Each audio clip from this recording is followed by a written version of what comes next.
exciting information. Thank you. I'm going to pass these around. We'll refer to those here in just a few minutes. My cheater glasses out here. This is always one of my favorite things to do is come to the board and recognize our student athletes. And so the remaining student recognition that we need to do from the 22-23 school year is for our summer sports, softball and baseball, and we had quite a summer with both of those sports. For softball, we had several girls that made the all-conference academic, which is really important, and the criteria for that is you have to be a junior or senior. You have to finish the season in good standing, and you have to have a GPA above 3.5. So the following individuals in the softball team were all conference academic: Kara Appleby, Kaylee Bunn, Rihanna Eubanks, Anna Calavan, Kaylee Morgan, Jordan Beck, Riley Long, Grace McCarty, and Maddie Wells. First team all conference selections were Emily Coranda and Grace McCarty. Jordan Beck, who just recently graduated, she participated and represented Linn-Mar in the Iowa Girls Coaches Association Senior All-Star Game. Emily Coranda was also named first team All-State in Class 5A, which she now has her picture on the wall outside the gym. Jordan Beck and Grace McCarty were named second team All-State in Class 5A. And then also softball was conference champions. They actually shared the conference championship this year with Dubuque Hempstead. And so that's the second year in a row that we've won the conference. Coach Murray also got her 100th career win during the season, and she also had twin girls. She now has 4 girls under the age of 4. So in the future, we'll probably have a 4x100 with all Murray girls, or at least half of our infield positions will be covered. So, but a big shout out to Coach Weber and Coach Colbert, who stepped up the last week and a half to cover regional play and fill in while she was on maternity leave. Moving on to baseball. Baseball all academic criteria is the same as softball. Junior or senior finish the season in good standing and have a GPA of 3.5. The following juniors and seniors in baseball were all academic: Ian Anderson, Grant Boddicker, Dylan Dolphin, Quentin Gielan, Nate Heffley, Hayden Johnson, Caleb Martin, Jackson Mishler, Caleb Mossman, Keaston Stepanek, Deegan Vanover Long, Kyle Ward, Hayden Wildman, Carter Bond, Matthew Buzzi, Samuel Hartweg, and Boston Stoffel. So quite a few kids there that are getting it done in the classroom as well as on the field. Dylan Mazinski and Jackson Mishler were named first team all-district. Dylan was also named second team all-state in Class 4A. Jackson Mishler and Dylan Mazinski were named first team all-conference. And Coach Rodenkirk got his 250th career coaching win during this season. Moving on to the picture that's on the screen there. Those are our 2 all-sports trophies that make their way from school to school in the MVC, and we happen to win both the girls and boys all-sports trophies for the Valley Division that we are in last year, and we're currently in this year as well. It doesn't happen very often when both genders win the trophies in the same year. In fact, if you look at the sheet that I handed out, you can see Cedar Falls actually won it in the Mississippi Division for both genders, and we won it in the Valley Division for both genders. But even though it doesn't happen very long, it's the 5th time, though, in conference history where Linn-Mar has won both of them in the same year. So that's pretty impressive. So just a little bit about how it works. If you look, you can see the boys' sports that we keep track of are golf, cross-country, football in the fall, swimming, wrestling, bowling, and basketball in the winter, and then track, tennis, soccer, and baseball in the spring and summer. And then the girls, very similar, cross-country, volleyball, swimming in the fall, bowling, basketball in the winter, track, tennis, golf, soccer, and softball in the spring and summer. So we keep track of where we finish. So our conference right now has an odd number. So one division has 7 teams, one has 8. We're in the division with 8 teams. And so if we win our conference, we get 8 points. If you get second in the conference, you get 7, and so forth. And so then your points just add up over all of those sports that we participate in, that we keep track of. And then that's how you get the total on the right-hand side. So I'm just really proud of our programs, our student athletes, our coaches who continue to lead and teach and mentor these teams. You know, I think the MVC is one of the toughest conferences in the state. And we obviously represent ourselves very well. And just really proud that we do it with our own kids and they buy into what we have here. Looking forward to a strong 23-24 year. And hopefully we can keep these trophies in our office for another year. I have stickers on them right now, but I'm getting them engraved as we speak, so they'll be officially engraved, and then hopefully I can do it again next year. So thank you for letting me recognize our kids and in our programs.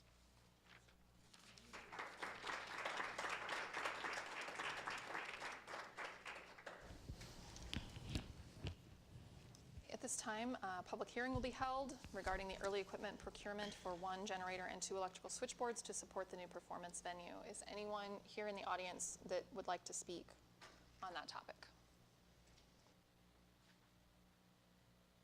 Seeing none, I will close the public hearing and move on to informational reports. First up, we have Kelly Stifler, the LMEA president, to introduce the LMEA executive board and provide just an update for us.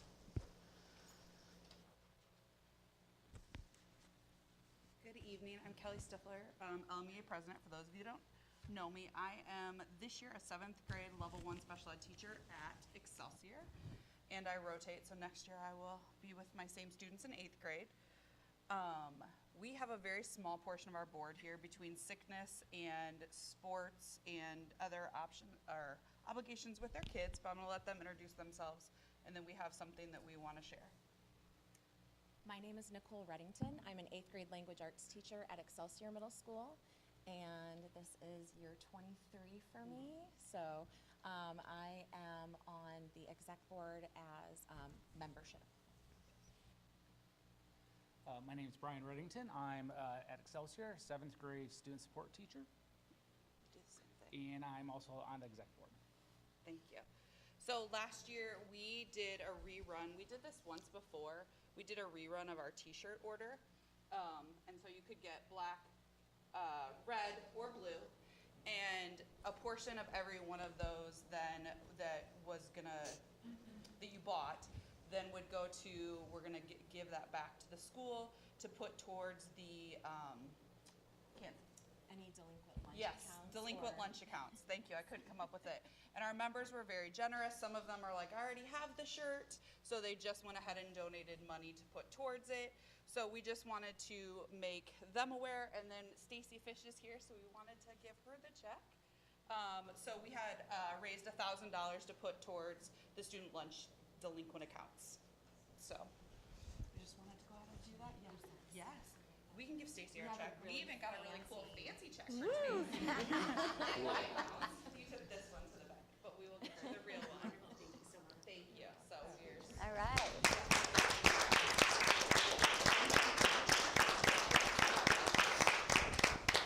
I was just surprised as a parent and a teacher at how much is in that delinquent account.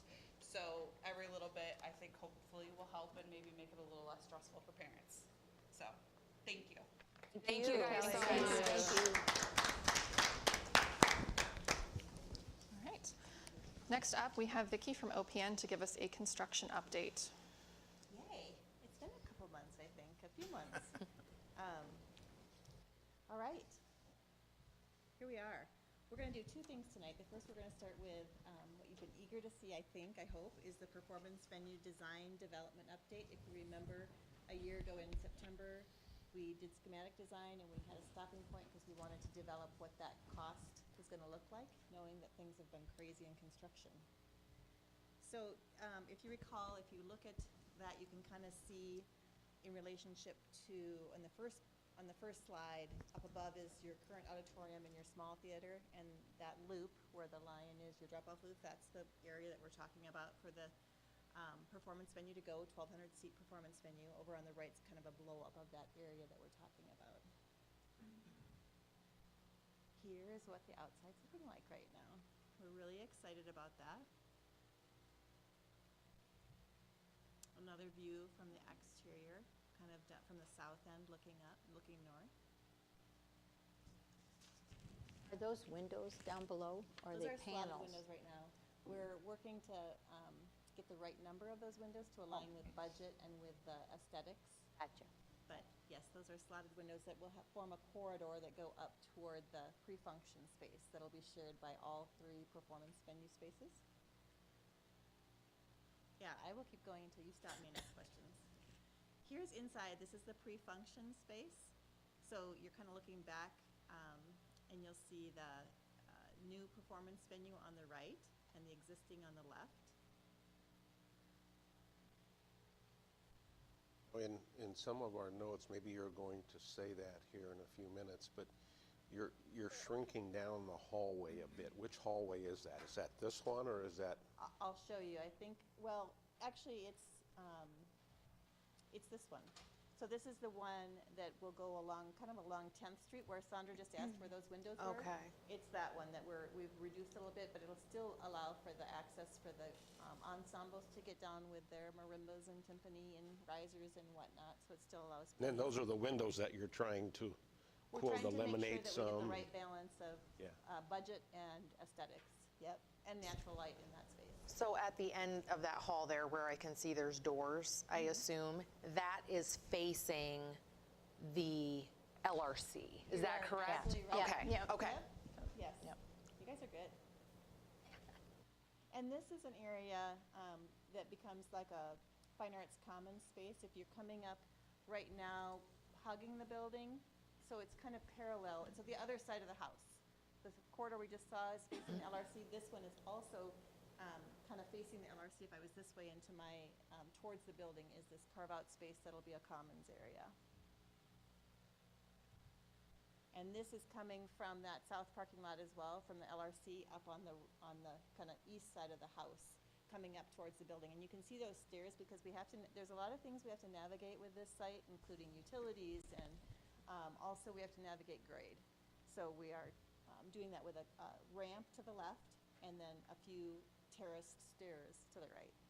Can you talk about the common spaces? Was there discussion about what the common spaces would be used for and the purpose and intent of having the common spaces? There was, and it's just more spaces for kids to do. There'll be supervised spaces, and so the high school administration was involved in those spaces. And it might be hangout space. It could be a performance is going on, and maybe a family's got a toddler that needs a little space to step away from kind of an active zone. This could be a little quieter zone to pull out from during performance times, evenings or weekends. But during the day, it could be a space where maybe an ensemble's practicing and they want a few kids to go out and plan for how the marching band's gonna come on the field or something like that. So I think there's a lot of different uses that it'll be used for. This is inside the house, 1,200 seats.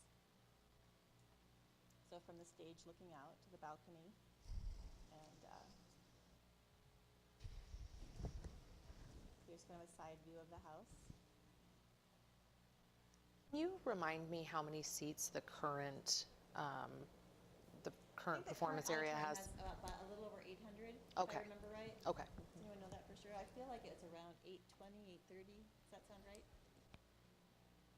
Something like in that neighborhood. So this will be 1,200. So you'll have 3 unique sizes, which would be awesome for Linn-Mar. You guys have so many musical ensembles for different uses. Here's from kind of the back house, looking down to that cross aisle and sound mix position kind of is that white space and then onto the stage. This is up in the balcony.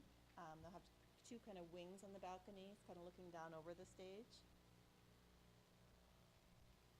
Again, this is kind of from the middle of the balcony looking down.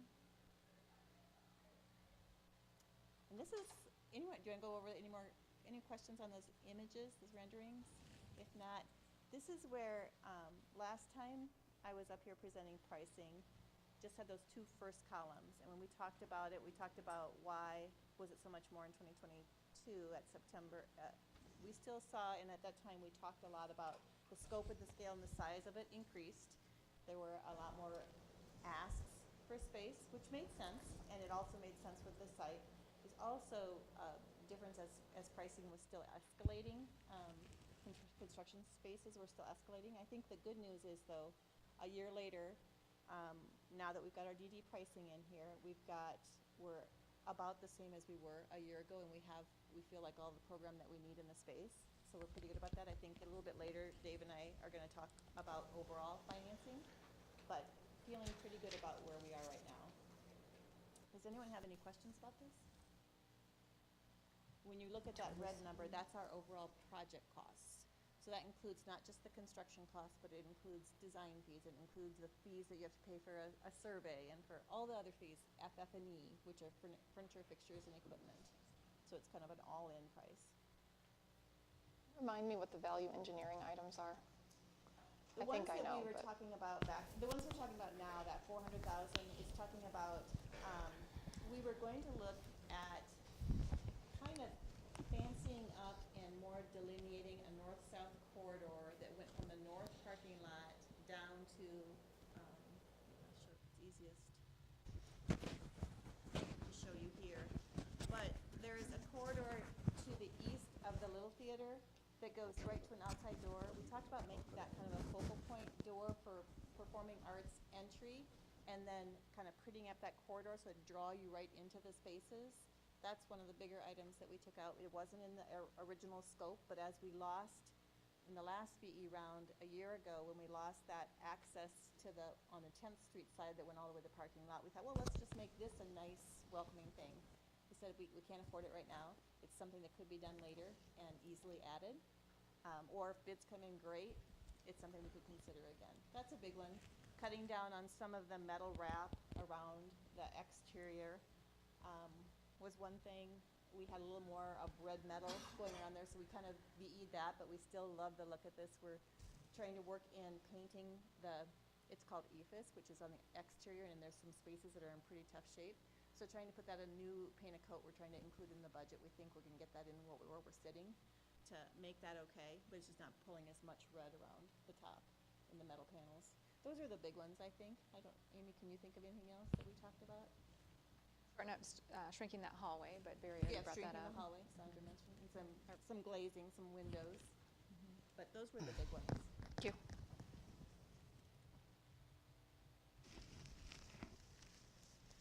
So where we are currently, we're continuing to develop interior finishes. We had our first interior finishes meeting a week and a half ago, and we're moving into our next phase. We had our programming and schematic design, and now we've just finished design development, and we're moving into our construction document phase where we put everything. We don't have as many meetings. We start to put, or we don't have as many group meetings. We have some more targeted meeting, like keying and locks and access control with the people that need to deal with the Jerrys of the world and how cameras are going to work.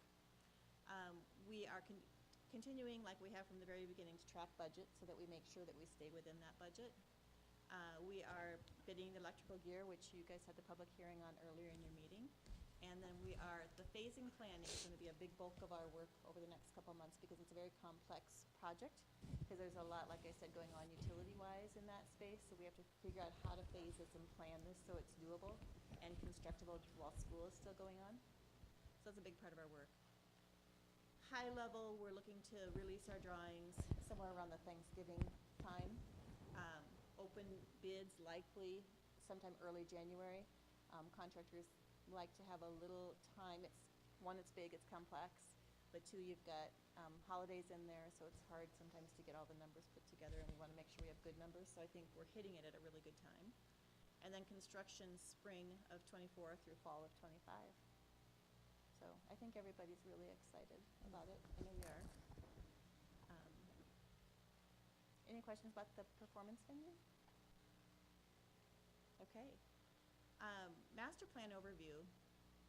We wanted to bring this back because as we talk about budgets and fulfilling a full master plan, we wanted to say where have we been.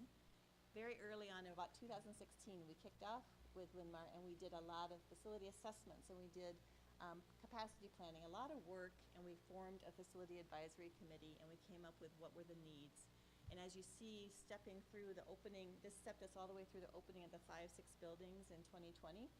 And at that time, we knew that we wanted to reconvene the facilities group.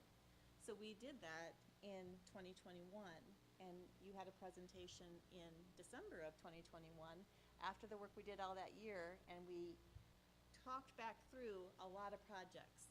And what rose to the top with a facility committee at that time, and at that time what the board said, yeah, we like the work you've done, and this is how we want to proceed. This is where we landed, and it was a high school extension, administration building, tennis courts, performance venue, parking, and an indoor activity center. So as you look at those, the administration's building is being built.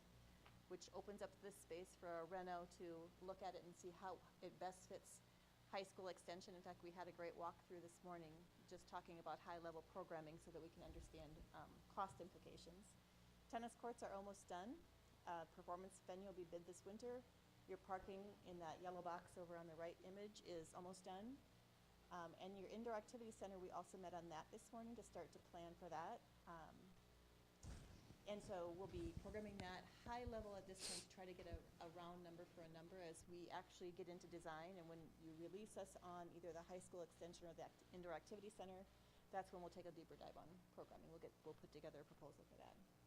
And then at that time, those lower level priorities, but they're not forgotten items, in another 5 years or another few years now when you reconvene that facility committee, because remember, a master plan should be a living document that you revisit every few years. We'll start to revise that and say, okay, is there land we should be thinking about? Should there be a centralized preschool? Should there be a new elementary at that point? So we'll start to see where are we now, demographics and budget-wise, et cetera. This was the schedule you have seen several times over the last several years. And this was the order we originally scheduled these in. So the parking lot, the tennis courts, and the new admin were kind of concurrent. At the same time, we pulled out the schematic design and performance venue to get an idea of cost, and here we are now, picking up DD through CD through construction for performance venue. And then the next scheduled one was to start either late this year or early next year. That bar. These next two bars are floating bars, depending upon how the board directs and the administration, Amy and Dave, say, yeah, this is what we should attack next. So it was indoor activity center and then high school extension. So again, those bars have not been set yet. So as we talk about planning, understanding the scope, and like I said this morning, we had our kind of kickoff meetings with a higher level group to talk about both this building and the indoor activities complex to start to get an idea at a higher level of what those are going to take. And then finance, I don't know, Dave, if you want to speak to these? You know, this is years after the derecho and all that. Every prices have gone up, as we all know, and the values of homes and stuff have all gone up. So it's not surprising that these project costs from what was initially estimated are now much higher moving forward. So because of that, we reached out to Piper Sandler, our bond consultants, because we're planning on using our SAVE revenue dollars for this, sales tax dollars for this. And so we always got to make sure that we have the authority, bonding authority to reach, to meet our needs for these projects. So one of the things is you always have to look at is your debt coverage level. And typically you want to make sure you stay above 1.2 to 1.25. And what that means is for every dollar of sales tax revenue you generate and bring in, for every dollar of debt that you have, you need to have at least $1.25 of revenue coming in to make sure you pay for that debt. So that's kind of where you want to be. So when you're looking at what can we afford to do and projecting, you're always trying to stay about that 1.2, 1.25 and above to make sure you can afford the projects. So we had them run the numbers a little bit more conservatively. Typically, we had them run the numbers using 50 growth per year students, because we had been growing for several years leading up to derecho time and COVID. And so we had some growth there prior to that. And so we've been focusing on 50 students per year. So I actually had them scale that back and said, let's be more conservative. Let's show no growth, okay, moving forward for right now. And also sales tax revenue growth, we scaled that back some. For the last 5-year average, the sales tax growth has been about 3.76%. In the last 5 years, last 10 years, it's been just a little over 3%. I had them use a 1.5% growth, try to be a little bit more conservative to see what kind of affordability we would have. And based on those conservative estimates, we should be able to meet our debt coverage level and be able to meet the budget that's listed here for the auditorium performance center, and be able to meet the needs of the activity center and some renovations in this building as well moving forward.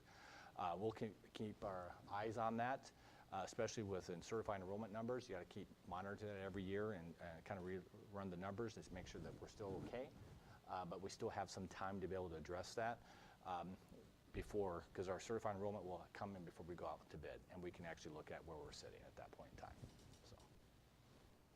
And then I also want to mention that we do have about $2 million estimated we'll have left over from the $15 million that we sold for the admin building. Because when you go out and sell the bonds, we're selling the bonds before we even went out to bid. And so, and when you sell the bonds, you're estimating that you might be forced to do a reserve balance on those bonds. So, because some bidders require that, you need to set aside about 10% aside. And so with the sale of those bonds, we didn't have to do a set aside. So we actually have some money left over that those remaining funds will roll over to the performance center. So, and then I talked about the private placement. That's where, when you're doing the private placement, that's where you may not have to do the debt service reserve fund if you do a private placement. We will always try to sell it in that manner first, and if that doesn't work, then we might have to go to public sale from that. But if you can do a private placement, the chances of not having to do the reserve fund, the chances are greater if you don't have to do a reserve fund on the private placement. Any questions? I have one really quick question. The existing tennis courts, is it correct that once the new ones are all ready to go, that we are going to be turning those into a parking lot? So, high-level plans are that we always talked about when those are ready to go, and that was one of the dominoes that had to go, because that could potentially become the contractor laydown space and usable space for contractors to put as their materials come. Okay. So it could be that they take over the west side of the lot south of the high school, and that then becomes parking. Or it could be tearing that up and just putting gravel on it. That would be where contractor travel or trailers are. Right. So it'll be somehow incorporated into providing parking and/or contractor space while the performance venue and then the indoor activity center is being constructed. And then with the idea that once those projects are completed, that would be turned into some permanent parking? Likely that would become permanent parking. Okay. There was talk at one time whether, do we keep this building, do we tear it down and put something else, but then we wanted to gain parking somehow in this area. But I think where we've landed is trying to repurpose this building and reno because you've got a lot of things going for it. Geothermal system, the roof's in good shape, and replaced windows. So yes, likely that would happen. But it'll be kind of a phased kind of thing, and we have to allow for the contractors to have space. Okay, sounds good.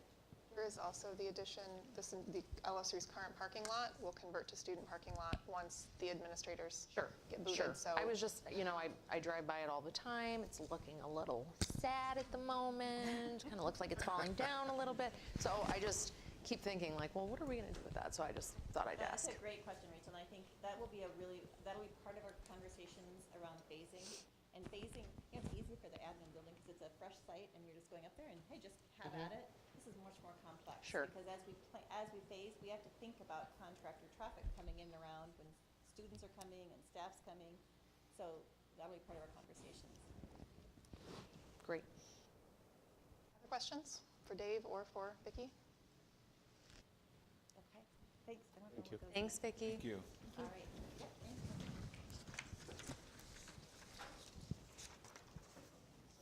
Right. We have a meet and greet and staff welcome back report. We had a pretty busy week last couple of weeks.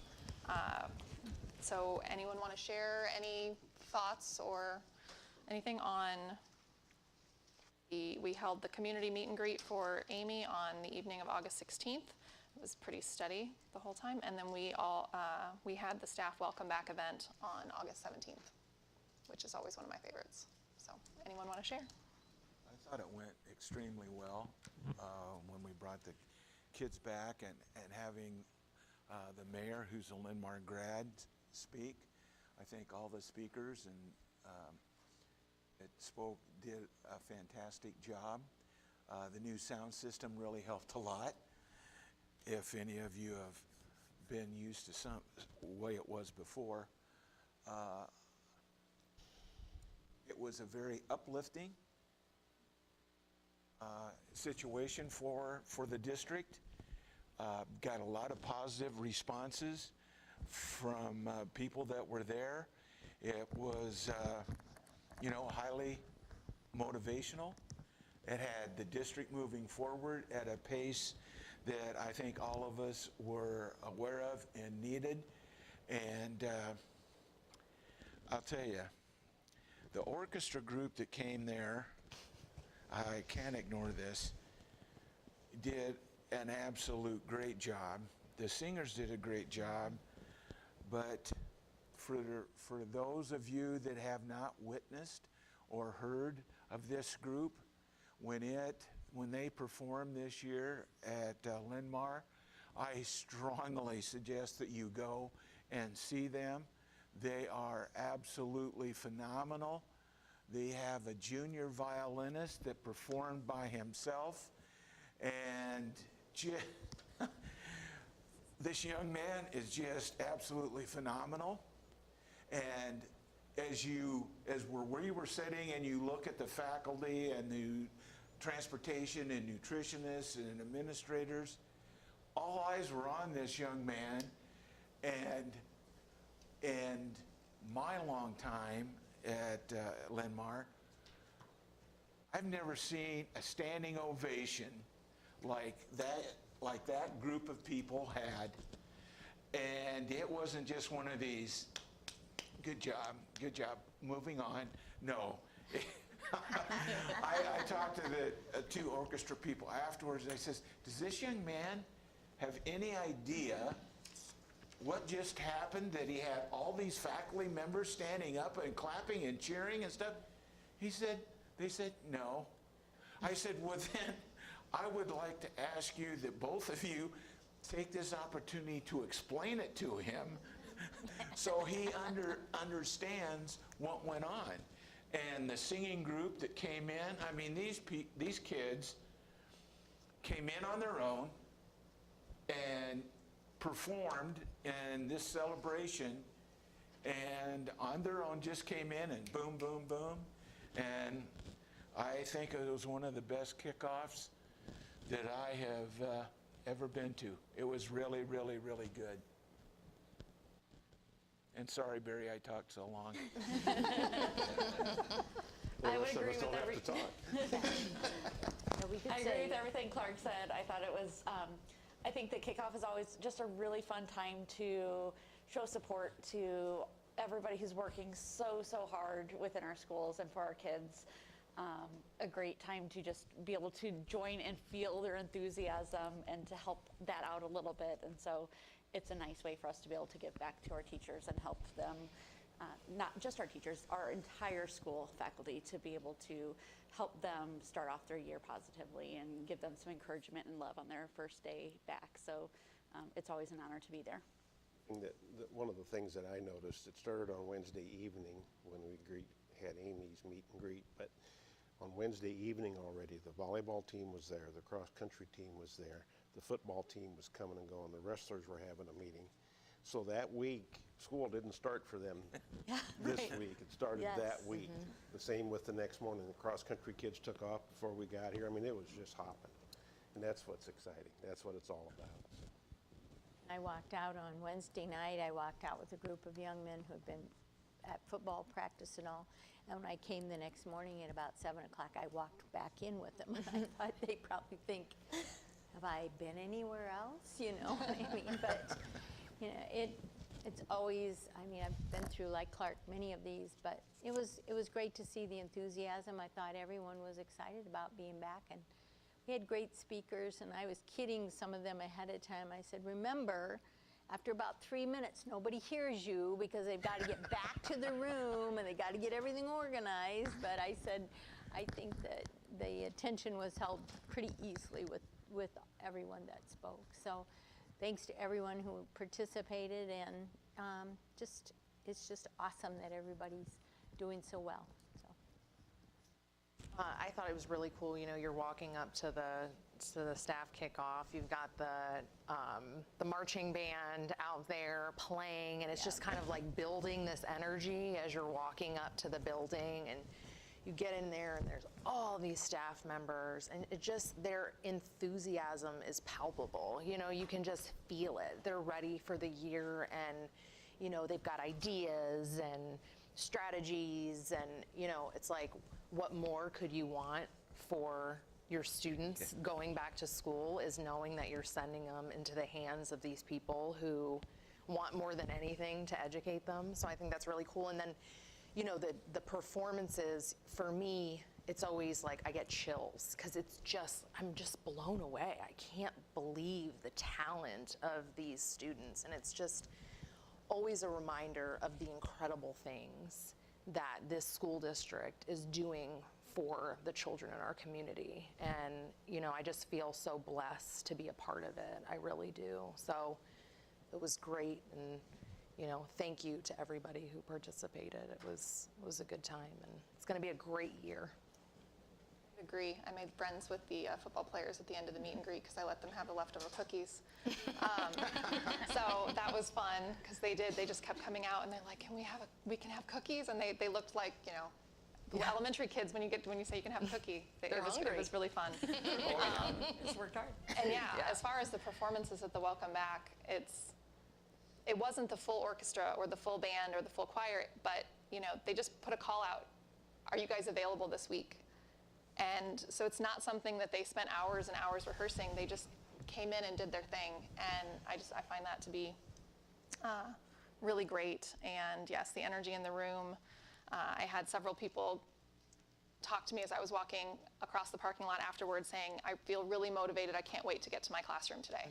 So that tells me that it was a successful morning. And just a big thank you to Mayor Nick Abawasali for coming and sharing his story about what Linn-Mar has meant to him in his life. I thought that was a really nice way to end the Welcome Back, because he has an impactful story, and for him to come and share that, he's a very busy man, we all know, he's everywhere all the time, so for him to be able to come and share, I thought was really, really nice. And I thought the meet and greet, thank you to the community members as well who came out Wednesday night, because that was fun as well. Yeah, So. it's a nice opportunity to be able to actually engage with the community when we don't always have as many opportunities for that as a group. So that was nice. Yeah, I would just add, one of the things I say to new administrators all the time is be in control of your schedule. Well, I didn't do a very good job of being in control of my schedule when we scheduled the superintendent meet and greet for Wednesday night, and then the staff opening day the next morning, because I'm practicing on the mic about 8:45 that night. No, that's all joking aside. It was 2 great events back to back. It's nice to get to meet additional community members, and some students even came with their parents, so that was really nice. Some of our local legislators were there as well, and I appreciated the board support of that evening, the second opportunity that you have all offered. And then, of course, the staff welcome back. If you can't get energized about the school year during a staff welcome back, then you're not going to get energized about a school year, I don't think, at any other time. But it is one of the most joyous occasions that you can have about bringing your staff all together. That's an opportunity that's rare, and one that I think builds such great community around, you know, we are Linn-Mar, we're one team. And I feel like you can feel that, and whether it was back in the day when I was here with, you know, Kaylee Mulholland and the auditorium doing the same sort of event, it's certainly just kind of a highlight of the year, and I was just very proud and honored to be standing in front of people that day, so thank you for all of your support. I'd just like to say something here. I let Amy know on Wednesday night that I had a personal issue come up that wouldn't allow me to attend Wednesday night or Thursday morning, so I want to first of all apologize to staff for not being here. These types of things are things that I do not like to miss, and I truly try hard to get to them. This was one that just was unavoidable. So I want to apologize to staff and Amy for both Wednesday and Thursday for not being there. But to let you know that I certainly do support all of the work that all of the staff in the district does. And I'm always free to meet with anyone at any time. I really try to open my schedule that way, but just wanted why I was. Thank you. All right, next up, Sandra, anything exciting happening at the city council meeting? Well, actually, there was Sycamore Heights, second edition, phase 1, final site development plan 4, all of that in the resolution. It's west of 44th Street and north of 35th Avenue. So it's like over by Boulder Peak and north of there, kind of that area back behind is where and there's a plan for building houses. And there's some condos being built, but there's also going to be houses there. So that's really the only thing that was directly related to Linn-Mar and building. So. Are there any specific number of houses indicated or anything at this point, or just no, they didn't. Zoning for houses? Yeah, they're just zoning, trying to get that. I mean, there's a plan there, but I didn't go and look at everything and write down all the particulars for it. So That'll be in phase 2, plan 5. Somebody just recently bought that land, I think, wasn't it? Like 6 months ago. And there's a whole master plan for that area. there is. Yeah. Totally. It's been there for a while. Yeah. It's just rather. We own some of that land over there, because that was where possibility of, if needed, a new elementary would go in Well, there. it would be beside that land going north. And then go Yeah. north. Yeah. Yeah. So that's all I have. Amy, your update?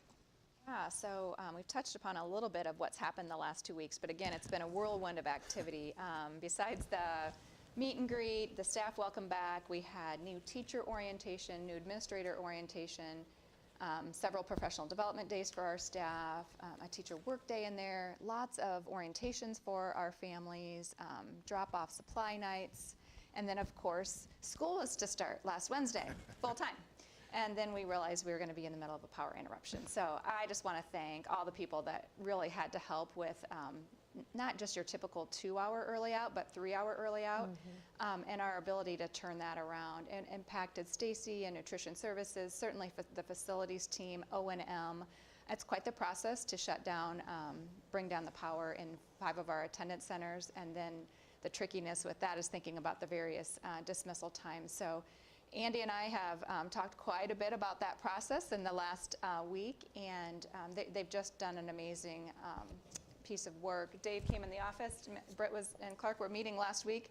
We thought we might be even on an earlier shutdown, but that didn't ring true, but we would have had to have a backup plan. So I just want to shout out to facilities and then to all of our staff that really have to, on the fly, make those different schedules work.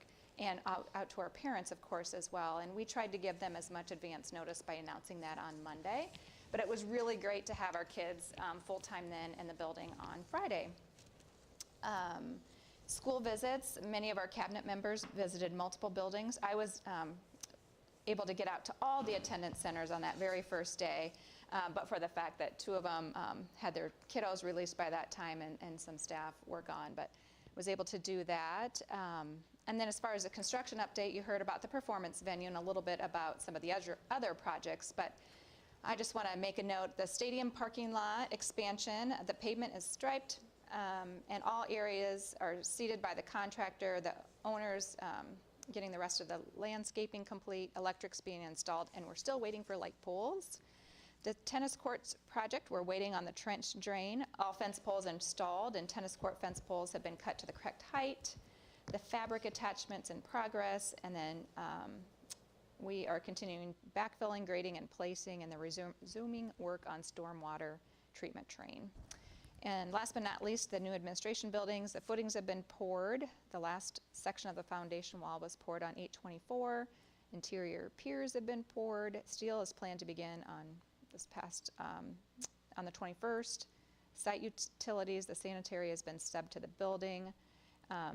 They plan to pour floors there the first half of September, and then they are still working with Alliance Engineering Department on the site electrical. And then beyond the board calendar of events that are later on in the agenda, we just look forward to September, turning the page in September, being here before we know it. And kind of a highlight, of course, of one of the events throughout the year would be homecoming coming up right up in the middle of the month. So we're looking forward to that. I do want to say, I knew that we participated in the Alliant Power Interruption Program and that it saves on utilities. But until Dave knocked and walked in the door with the text message, email from Alliant saying, we may need you to shut down at 11 a.m. instead of 1, and seeing the looks on their faces because the high school didn't dismiss till 1, and then watching them figure out the order in which the facilities, and I didn't realize what it took to shut down. It's not just that they cut power. Like, we have to do a whole bunch of stuff, and I didn't realize how involved this process is. And for them to just be able to turn on a dime and say, okay, we got to do it half an hour earlier, we got to do it an hour earlier, and still make sure the buses are where they need to go. And I just want to say I'm incredibly impressed and thankful that we have a team that is that flexible and that adaptable, because Alliant doesn't really give you much choice when they just say, okay, power is going to turn off here, you have to be shut down, or there's a fee or a fine or something like that. So I was impressed in that moment when it was just all kind of chaotic for 5 minutes trying to figure out what Alliant wanted us to do. There was a bit of, okay, what are we going to do? But there wasn't panic. They were just like, okay, let's move on and figure this out. And that was really reassuring to see. So I just learned a lot about that program last week that I didn't realize. A quick question. So the lights that are in that parking lot now are temporary, or? Dave, can you help with that? The lights that are up are not, they're normal ones, but we actually have a few, the poles are ours, but some of the lights are temporary ones until the replacement ones come in, because they're supposed to have like 4. I was just thrilled to see they were up, because Yeah. you had mentioned that it was. Yeah, there's supposed to be like 4 coming out from each of them. Some of them only have 2 right now because they're still waiting on some of it, but at least it's lighted enough that we would be able to Can use it. Yeah. It'll be able to be used for the first home football game. Yeah. Okay, good. Thank you. Any questions for Amy?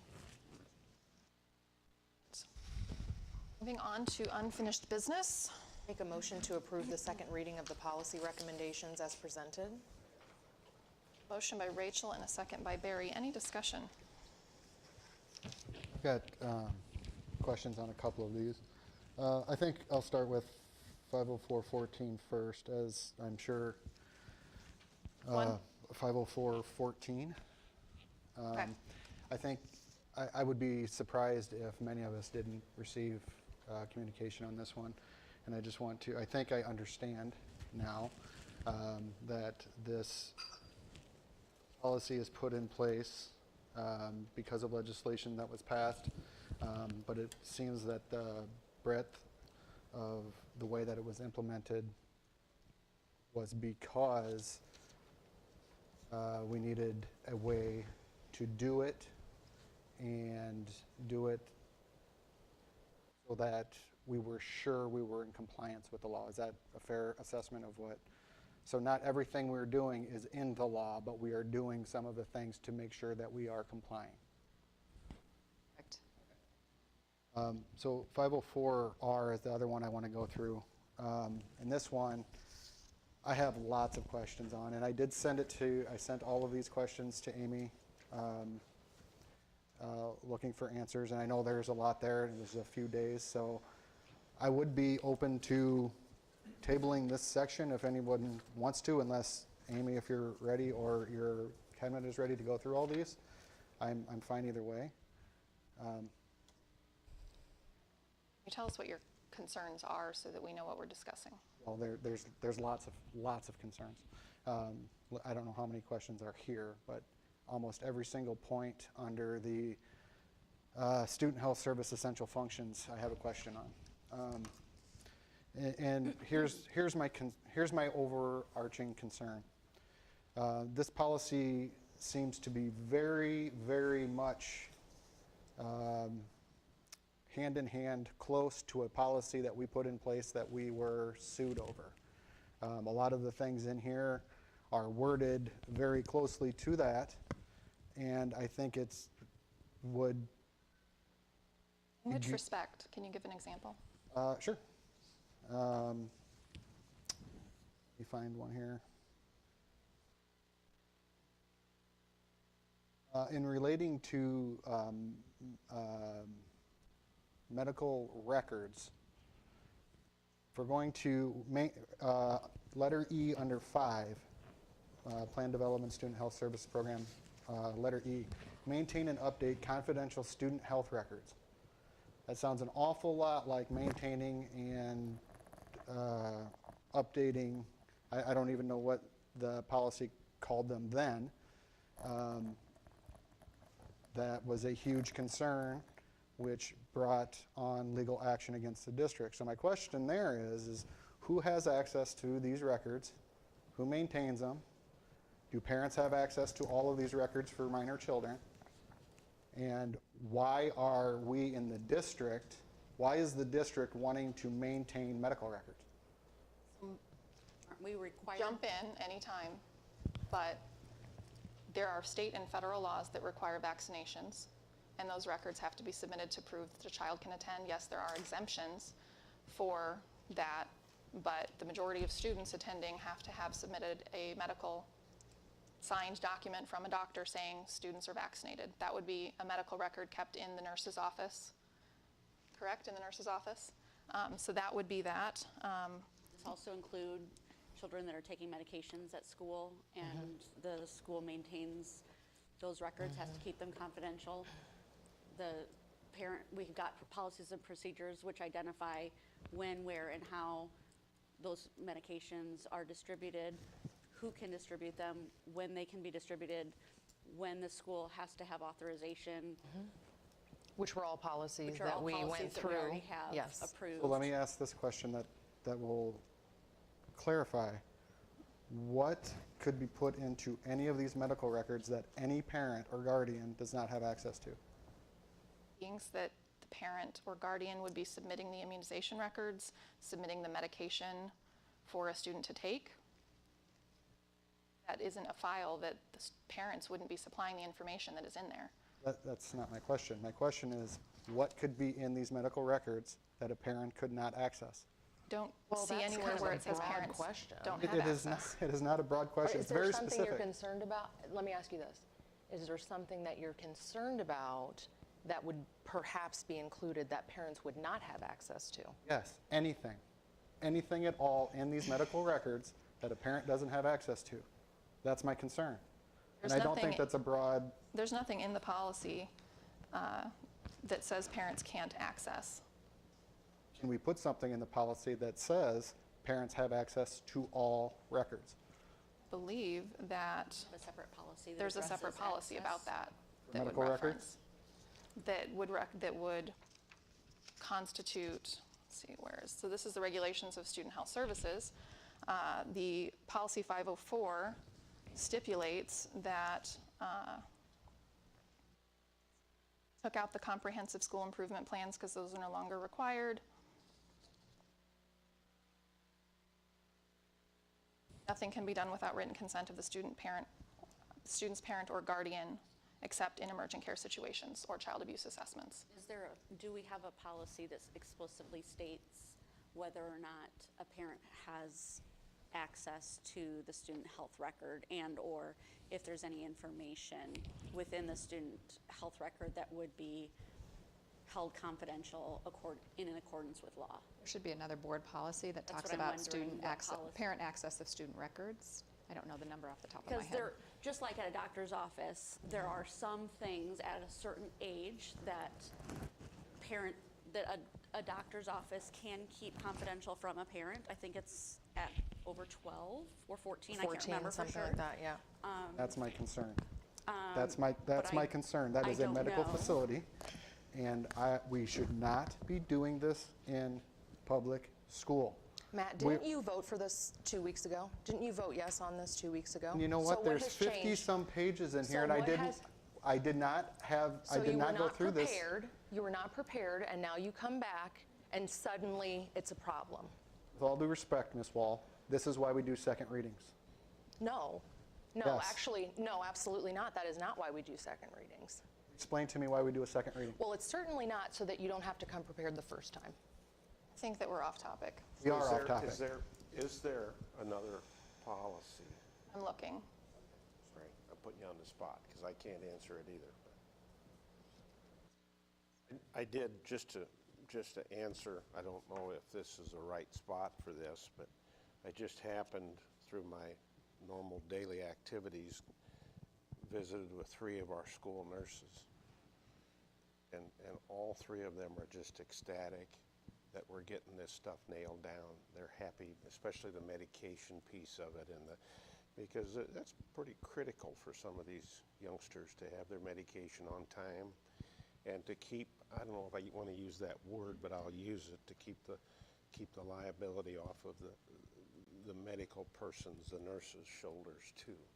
So those 3 ladies were just real quick to answer me. And it kind of worked out okay, just that I happened to come across them through the day. But that's just I don't disagree with that at all. That stuff is very important to have written down, policy black and white. That's what I'm asking on this part of it. Again, this is just one of my questions. And, you know, forgive me if feel like I'm being hard on this, but we had a policy very similar that kept parents, I'm not done, excuse me. We had a, I was going to read the policy okay, that but answers your I'm question. still not done. We had a policy very similar to this, that we were keeping information from parents, and I woke up one day and found myself in a federal lawsuit. I'm trying to avoid that again for all of us. Policy 505.6, Education Records Access. Eligible student means a student who has reached 18 years of age or attends a post-secondary institution. The parents of an eligible student are provided access to the education records only with written permission of the eligible student, unless the eligible student is defined as a dependent by the Internal Revenue Code. If the student is not 18 years old, parents have access to all student records. Does that include medical? Student records. So any The record answer in that a would student be file. The answer is yes. Okay, so we are all in agreement here that there is nothing in a medical record that can be kept from a parent. Not according That's to what I'm policy. hearing. That, I go think ahead. we should add within here, confidential student health records in compliance with state and federal law. We're not, yeah, we'd have to modify that policy though. Or Because- can that be put into this policy? I think what we're We're not saying, modifying that policy today, right? And we always do follow the law. You know, we can add to every single one of our policies in accordance to the law, but we are always in compliance with the law. But the last policy that I just discussed points out that just because it's in the law doesn't mean we don't expand beyond what it says. I don't know what you're talking about. Yeah, yes, that's correct. That we probably need to expand it. Is that what you're trying to say? No, I'm saying that we need to keep it as strict and narrow as to the intent of the law as possible. We can look at policy, let me get back up here, 505.6 in terms of education records access, but there's a whole paragraph that states parents and other individuals authorized in accordance with law will have the right to access the student's records during regular business hours of the school district upon request without unnecessary delay and in no instance more than 45 calendar days after the request is made. In accordance with the law. It goes on to talk about authorized representatives of parents that have the right to access students' records prior to an IEP meeting or hearing. It talks about copies being provided if a failure to do so would effectively prevent the parent or student from exercising their rights to the records. We have a whole policy on accessing student records. I think the challenge that I will say is that there are things in federal law that, and this goes back to like the mental health issue, that a student has rights as a student to go to a counselor and have a counseling session that would not go into their student record. It says in accordance with the law, so therefore we would Is it in not that be able. policy? In that policy Okay. that she just read. That they have access to the records in accordance with the law. So as long as it's in there, then I don't think we need to add it in here. Okay, so then if what you're saying is a student can go to a counselor, that information can get put into a medical record, we're saying that parents might not have access to that. That's not what she said. No, not into a medical record. I'm saying that there's certain federal laws like 42 CFR, for example, that trumps even HIPAA and allows students to have some levels of protection and privacy above and beyond FERPA, above and beyond parents' right to be able to access their record for the sake of education law. So I just want to make sure that we are ensuring that just because parents want all information doesn't mean that federal law allows them all information. Can you give me an example of what might happen, what might go into that medical record that a parent can't access? It wouldn't necessarily go into a medical record, but a substance. That's what we're talking here. I know, but a substance use. I'm asking medical record. What could go into a medical record that a parent might not have I access don't to? know, because I don't know. And I all don't the think any medical- of us do. Medical records. Let's I'm see, do you saying have there's anything on other that? situations. But you know, we can't come here every time. We cannot come here every time and start reading bad intent into every single policy and asking for a disclosure, a point-by-point disclosure on everything. That's not reasonable. This is an administrative regulation that was put together, supposed to be put together by our administrators for this purpose. This isn't like a policy that comes in for a specific purpose. This is our administrators putting this together for a reason. So these questions that I'm asking aren't out of left field. Here's an example that I can give you. I have a 17-year-old and a 19-year-old. When my 17-year-old goes to the doctor, there's a period of time where the doctor says, "Would you like your mom to stay in here, or would you like her to go out?" And they have the right to have a private conversation, even though he's not 18. They have the right to have a private conversation with the doctor. And there is some of that information that if he doesn't want me to see in his medical record, I no longer have access to, even though he's not 18 yet. I legally don't have the right to see that information unless my son allows me to see that. So he can say whatever he wants to about if he's having sex, if he's using drugs, if he's whatever, and I would never know that. I'm not saying that my son does those things. I'm saying that he could have that conversation with his doctor or with the nurse. We have school nurses.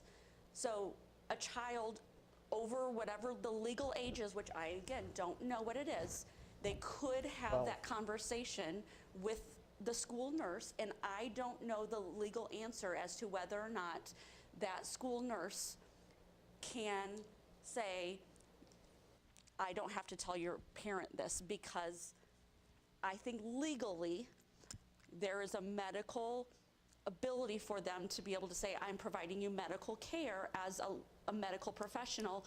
Even though they're in a school setting, they are a medical professional.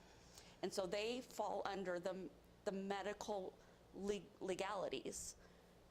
So that law may trump the FERPA laws. I just don't know enough about that to know.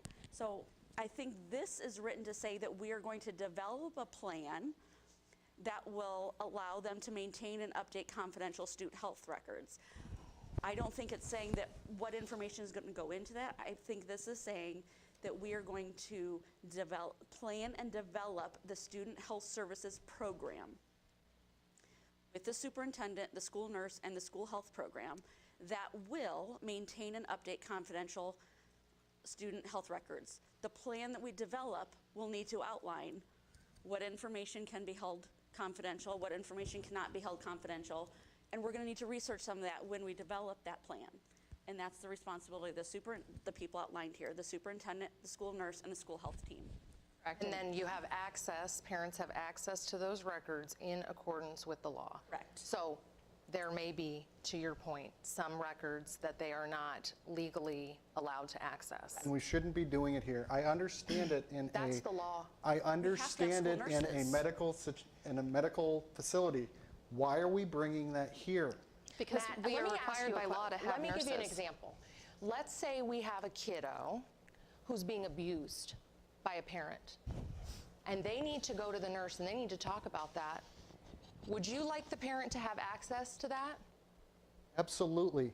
Parents, You would want them to have access to know, to put them in potential danger, that they have shared the fact that they're being abused by that Well, parent. hold on a second. Everybody in this district that would be taking that report is a mandatory reporter. What does that have to do with anything that I Because just said? that's the mechanism to fix that problem. No, that's not, actually. It is a piece, sure. Absolutely, they're mandatory reporters and they have to do that. But do you think it would be safe for that student if that parent who is abusing them can come and find that out, that they have reported that? The full record. Is that safe for our students? The parent is going to find out about it from it being That's not reported by a answering my There's a mandatory difference reporter. between knowing that yeah. they reported it and Sure. having access to the record. Because somebody else could have reported it. It's And knowing different than everything the that was said student and done. having reported it. This just shows that there is a lot of What's the next? information that is unknown and very controversial. But let's That's move not on to one. I controversial. want to bring up That's one not more. controversial. I What's your disagree. next point? Letter L, provide health services by qualified health professionals to effectively deliver services, including multiple levels of school health expertise such as registered nurses, physicians, and advanced registered nurse practitioners. So does this suggest that we are bringing physicians and nurse practitioners in to do medical services? It suggests that there is leeway in who you can hire to fill that position because not all communities have access to school nurses for every building. The law is set up especially for our rural districts, and we are a rural state. There are many instances where there is not a medical facility in a community and that the school nurse or the nurse practitioner may fill various duplicate roles in that community. They may come in and work in the school, and they may also work in the community clinic. The law allows for that variation. That is why the variety of medical professionals is listed, because some communities only have one. They don't get to differentiate. I have a school nurse and I have a nurse practitioner. It's all the same person. So this entire policy is not required for us to have. It outlines, This policy is not required for any district to have. Is there a point there? Yes, It why is are we not doing it? If all we're saying is we're going to follow the law, why is this policy here? transparency. People want to know how we do this, how we follow the law. That's what are I'm we trying to. doing? That's what I'm trying to find out by asking these questions. So if we just say, okay, we're not going to have this, then there's no document for anyone to reference that says we do any of this, that we maintain vaccination records, that we How are we provide doing it these now? resources. We're maintaining them now. This is the policy that's saying what we're going to do, and then procedures document the how. Our If you policies have are concerns, go establishing. speak with a school nurse and ask them how they are maintaining those records, Matt. This is, again, You could have done that Does ahead of anyone, tonight. does again, anyone, this is an administrative regulation, and I asked the administration all of these questions. All of them. on Saturday? That's what, and I just said, I would be glad to give more time if we want to pull this off. I'm sure you would like that. I absolutely would. We're doing our due diligence. We have a request on the table to table this policy. We already have a motion on the table to pass, and it has a second. So we would need a motion to amend that motion. Do we have that? Motion No. to amend. We have a second to amend. There is no motion to amend. So I will move. Is Time there- out. No, whoa, whoa, whoa, whoa. That's fine. That didn't pass. We're still in discussion. I'm going to ask my questions. Next question. Bringing it up here.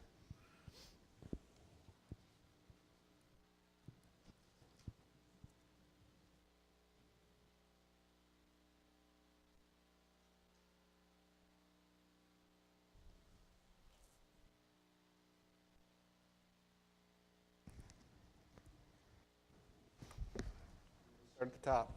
Identifying student health needs. A, provide individual, initial, and annual health assessments. Why are we conducting annual health Oh, assessments? for the love of God. Grant Wood comes in and does hearing screenings and vision screenings. It's part of the school system. It's part of what we do as a state. Next question. Increases access to hearing and vision screenings for our kids. Are those the only screenings that we're doing? What Grant Wood does?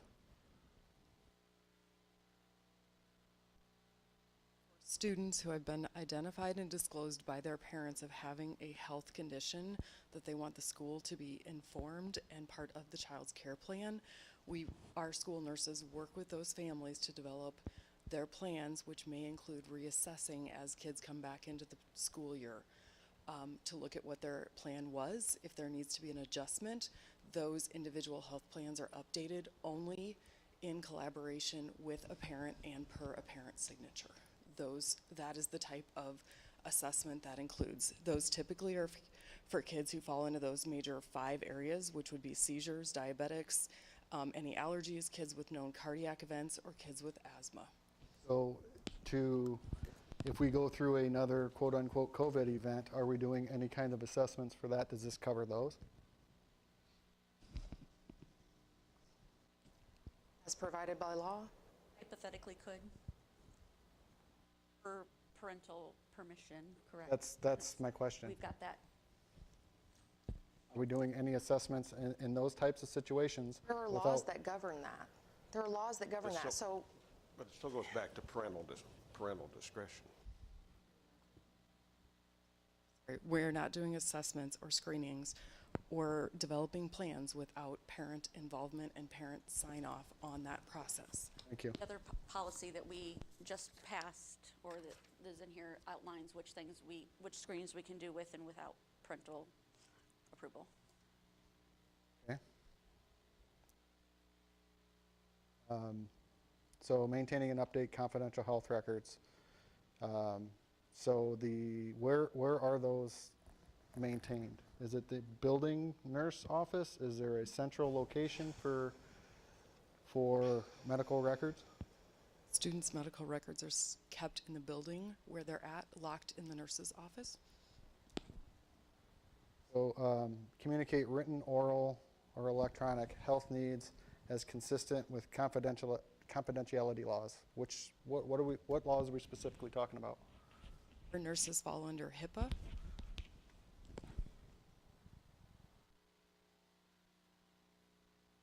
So that is the only reference to law regarding confidentiality.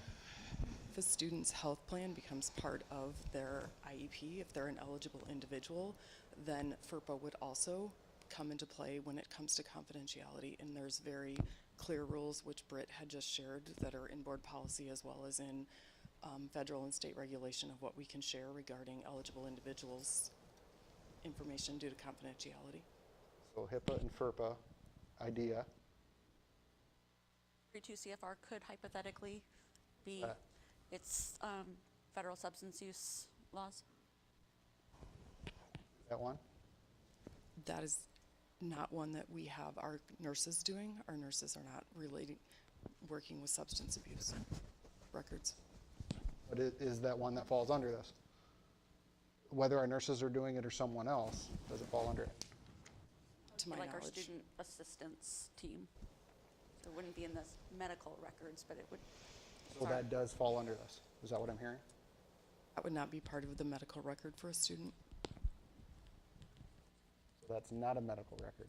It's not a medical record. It's one of the laws that our district is governed by, I think is what you were asking. I'm asking if it applies to this. Would be situational, I would imagine, depending on what happens with an individual student and the plan that's being put together. We don't get to vote on It's a confidentiality law that type of thing. that some of our employees have to follow. We don't get to vote on what we imagine, so we'll move on. well, it says, as consistent with confidentiality laws. Right, and I'm very concerned with those. Well, Which I'm ones we're sorry doing. that you're concerned with the law. That doesn't make it not the law, Matt. Facilitate question. students' access to physical and mental health services. That's number 2.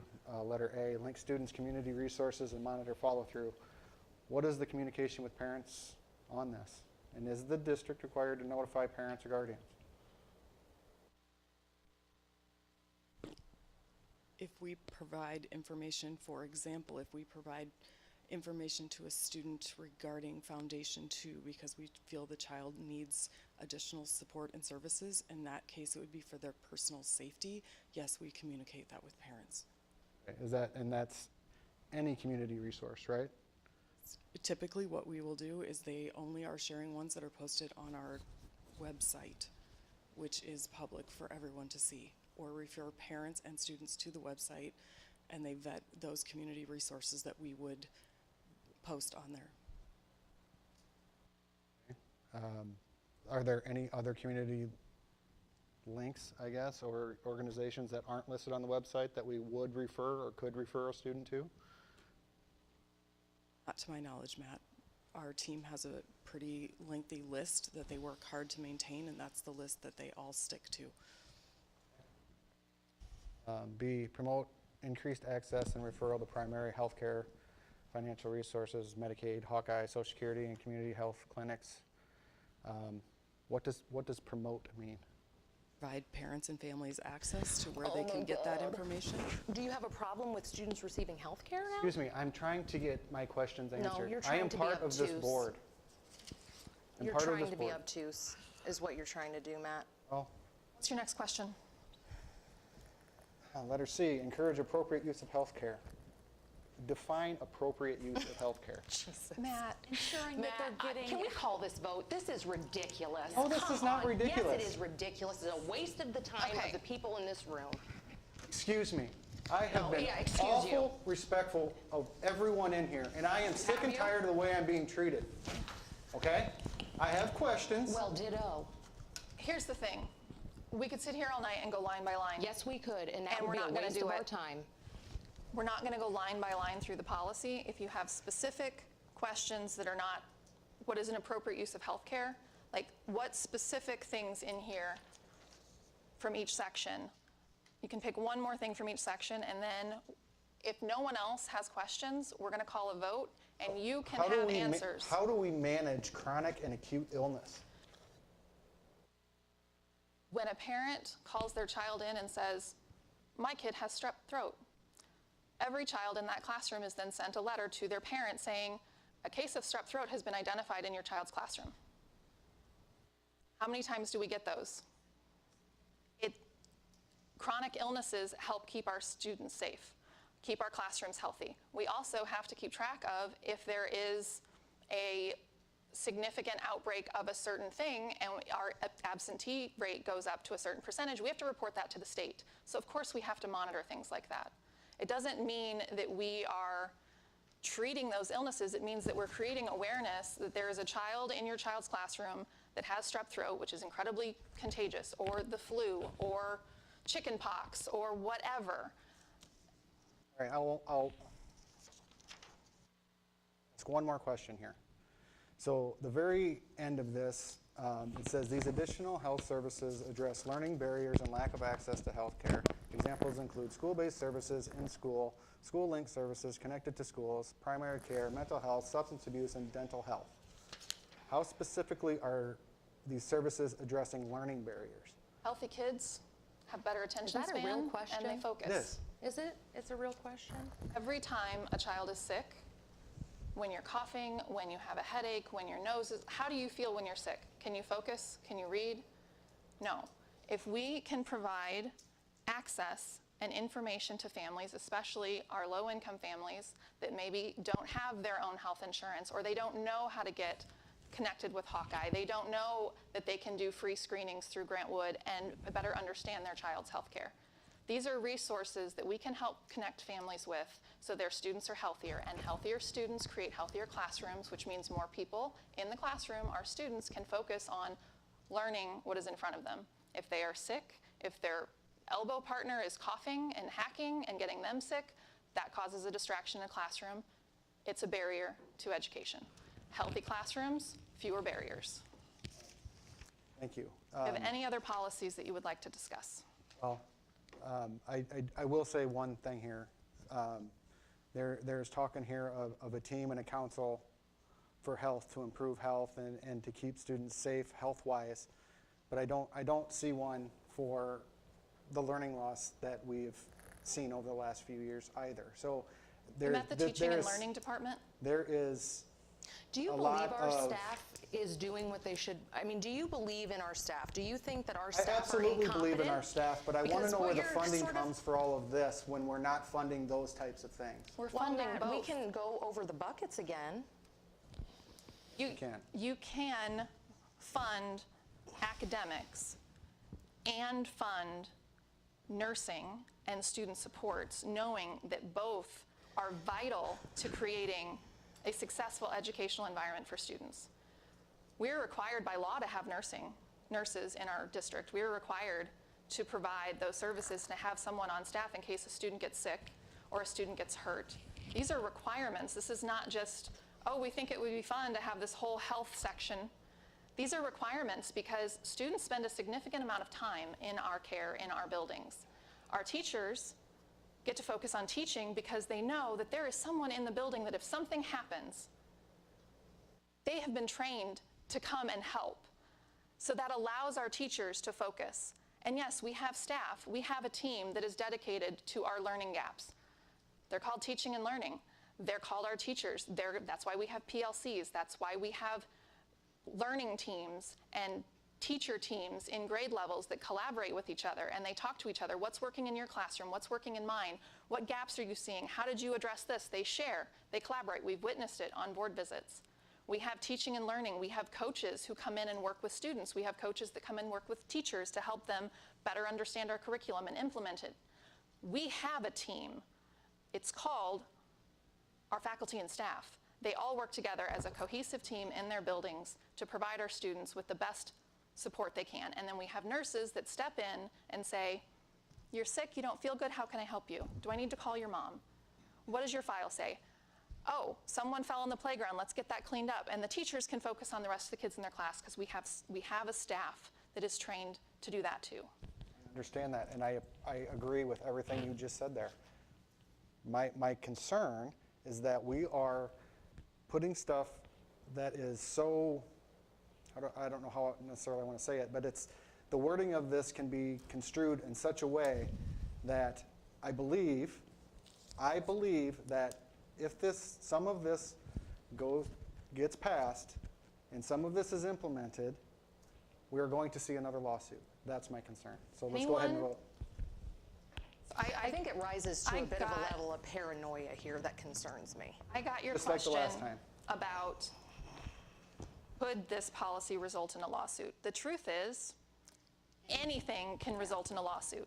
The real question is, when it goes to court, does a judge say, this has merit, I'll listen to this, or does the judge say, this is frivolous and a waste of time, and I'm not going to hear it? And we don't vote on hypotheticals. We put a policy in place that explains our procedures and what we're doing and gives staff direction. Amy takes it and talks to her team, and they go forth and they make sure that our schools are the safest they can be. And if someone wants to sue us for doing that, then we'll let a judge decide if the lawsuit moves forward. Anyone can sue on any reason. Like, Bottom I line can't. is the law requires us to have school health services, and this is a policy that outlines that we're going to do it appropriately. Bottom Do line. you have any additional other policies that you have questions on? I'd like to make a comment. I have the utmost respect for all of our leadership in our schools. First of all, you have principals. You have all of our staff over here. You have nurses. It is not a normal day. I'll guarantee you what, all of a sudden that nurse is sitting there and she's got 6 kiddos that need help. Well, then everybody's scrambling. Teachers are scrambling. Principals are scrambling. Whoever it is, school secretaries are trying to help out because we're in that position. We're just trying to put things in place from a legal standpoint, and I have not been in a building. I do not teach. I'm not a principal. I don't do any of that stuff. All I know is we've got one heck of a group of people doing it for us. And I think if we nitpick this to death, we're gonna handicap that and we're gonna challenge that. That's just my opinion. So. It's not our job to nitpick. It's our job to say, this is the parameters. Tell us what you need to be successful and to make sure we're following the law. Do you have any other policies that you would like to discuss?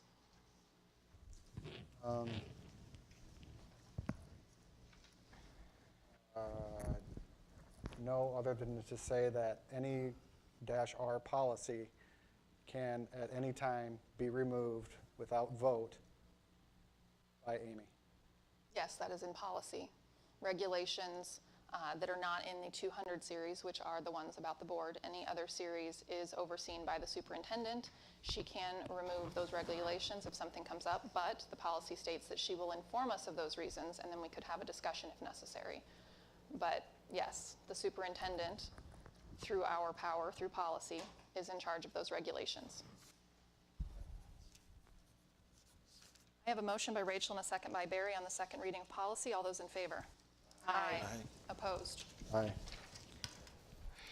Moving on to new business. We have the Imagine Learning Agreement, and Nathan is going to give us a cap on what that entails and why we're looking at it. Yeah, thanks.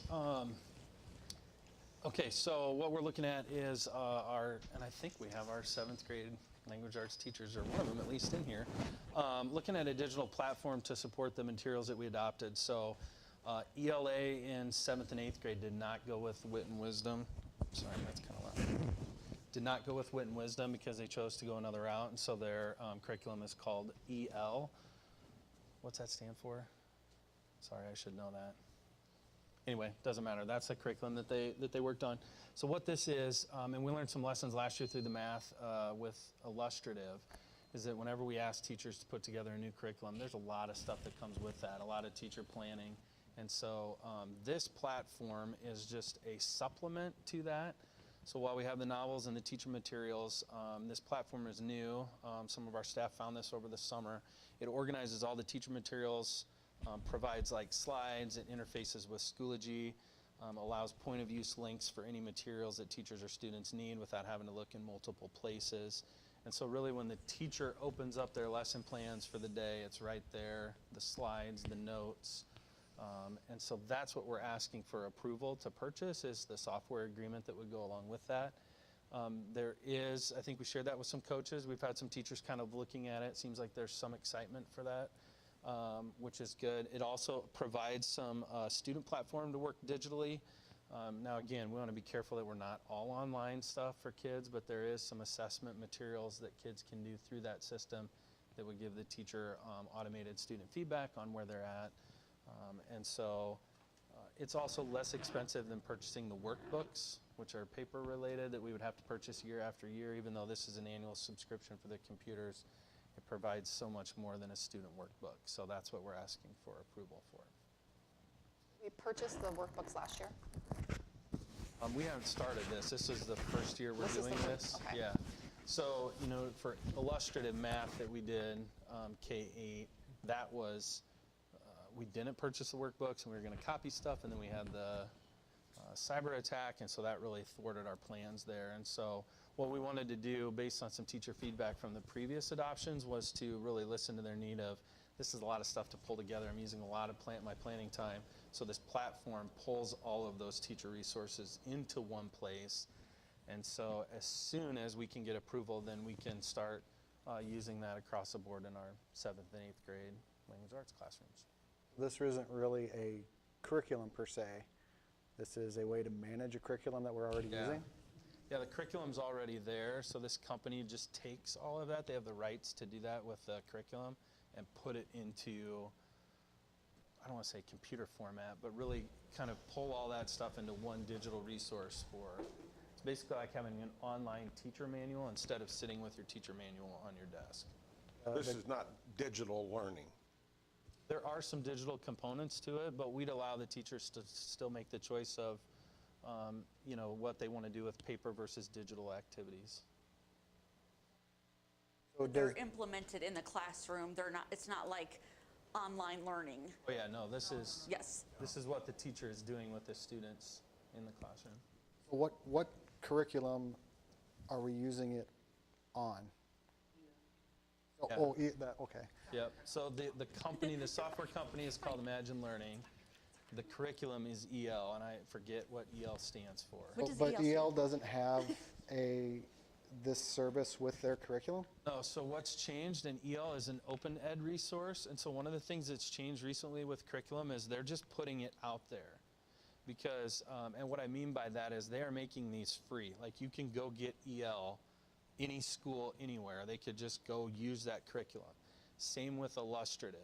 And the reason for that is because schools are moving away from textbooks because so many schools have devices and computer usage that publishing companies are getting smart and they're not putting out full textbooks anymore. So what happens is then these other companies are looking at this resource that's out there and saying, hey, we're going to package a whole suite where we can put your teacher lesson plans, the slides for instructions, the notes for a sub, the assessments that you'll have. We can do a quick assessment on there. We'll even tabulate all your data as a class so that you can see that all in one place. And so the company, Imagine Learning, is taking the free curriculum and packaging that together. So EL is a completely free curriculum to Linn-Mar? I believe there were some components that we purchased with like the teacher workbooks and the novels, but yes, if you go to the EL, you can pull down their standards for Iowa and the lesson plans that they have. It's a little knowledge for me. How does EL make money? They partner with companies like this. So they will get a kickback, and you're asking me stuff that I don't know, but I'm assuming the company, I know the company partners with this because Imagine Learning is the only company that EL will work to do this with. That makes sense.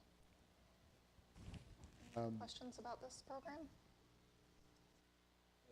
I think with the smiles sitting, like it's coincidence that these guys are here. I could answer a question if you had it. Yeah. I don't know what the procedure is. Well, and I should say one more thing too, because they also do that with our illustrative, and we're still using paper products with the illustrative stuff. This would give us a chance too, because we didn't just want to put demand on the system and ask for approval for illustrative at this point, because math is still, it's pretty rigorous for our teachers that are teaching math. This would give us the opportunity to see how this platform works over this year, to see if that's something we continue to do, or we would look at and bring to you for approval next year to look at doing it with math. Because the paper cost for the math materials is pretty significant in How printing. long have we been using EL? This will be our first year. This is our first year. So there won't be a really a good test to see, well, I shouldn't say that. Obviously, the teachers that are using it know if it's helping and to what extent, but Our test really was last year, seeing how much our teachers struggled with the math implementation, and it wasn't because of the teachers, it was because it was so new and different that the time it took for planning and putting all the resources together was very cumbersome, especially when we couldn't print till November 1st or middle of October, whenever that was. So what this does is take all of that away. Like I literally, any of us could walk in, open up the slides for day one, and use our teaching magic to teach the kids this curriculum because of the way it's structured. and then is every year, you said there's a subscription every year? Yeah, I believe this is an annual cost. They do have discounts for multi-year, but we're only asking for approval for 1 year. Seems to me if you can give the teachers something where everything is organized for them like that, they will be able to do their magic and have it all in one place would be amazing. Otherwise, what's going to happen is they're each going to have to come up with their own way to keep track of everything. And that is very cumbersome. And what we can do, since this is a yearly thing that we would do, Matt, is we can say at the end of this, is it worth it? Do you feel like the information you got and the way we could organize it, do you think it's worth going in with it? Or was there more than we needed, or it just really didn't do as much as it said it was going to? So it's a great way, if we're starting something, to be able to let everyone have everything possible to do the best they can with what they're going to do. Anything we can do to, I mean, we talk about one more thing added to the plate. This cleans up the plate and lets them focus on how they're actually implementing the curriculum and working with the kids. And I think that that's the ultimate goal, is more time with the kids and less time trying to figure out how to organize what to give the kids. So Motion to The fact that, the faculty that are involved in this, they are going to be asked, how do you think this is working? And I don't know of a teacher around that if it's a benefit, they'll tell us. If it's not working, they tell us. Yeah. That's why it's only a year. Now, if they do the same thing, like you were saying, Nate, on paper with math, you know, that even comes down to an economic aspect because of all the things that are involved there. And what we have in the print shop and how much we have to be able to do some of this stuff, yet it's going to be on computers so we can decrease the amount of paper there. I move to approve the Imagine Learning digital platform license for 7th, 8th grade English language arts as discussed. Second. A motion by Barry and a second by Melissa. Is there any further discussion? Hearing none. All those in favor? Aye. Opposed? Moving I'd like on. to make a motion to approve the open enrollment request as presented. Motion by Clark and a second by Sandra. Any discussion? All those in favor? Aye. Opposed? Motion to approve the consent agenda with the removal of item 802.1, approval of August 14th board minutes for separate consideration. Motion by Melissa, second by Barry. Any discussion? All those in favor? Aye. Motion to approve item 802. I have to do. I just wanted to say something about the personnel report. I want to thank Dave. It's his last official meeting with us tonight. It says his resignation is here, but I want to thank him for his service, his 2 tenures at Linn-Mar. Appreciated working with him again, a second opportunity, and private sector is lucky to have you, Dave. Congratulations. Dave, I'm glad that you made it through because Britt and I were there to witness. We almost lost him when they were going to change that time, when Alliant was going to change that time. I wish I had a picture. I thought we were going to have to start CPR before too long, but hey, great job. Thank you so much for being here. All right, so consent agenda passed. Now we have the second motion. I make it or no? Yeah. I didn't know. Well, you said you had something. I didn't know if She you had wanted to something. say Oh, okay. what she said. Okay. Make a motion to approve item 802.1, approval of August 14th board minutes with a correction of a nay vote recorded for Rollinger regarding the approval of consent agenda item 605.21, Franklin Covey sales agreement, Leader in Me. Second. Motion by Rachel and a second by Melissa. Any further discussion? Can you just clarify this? It was an error when the notes were made.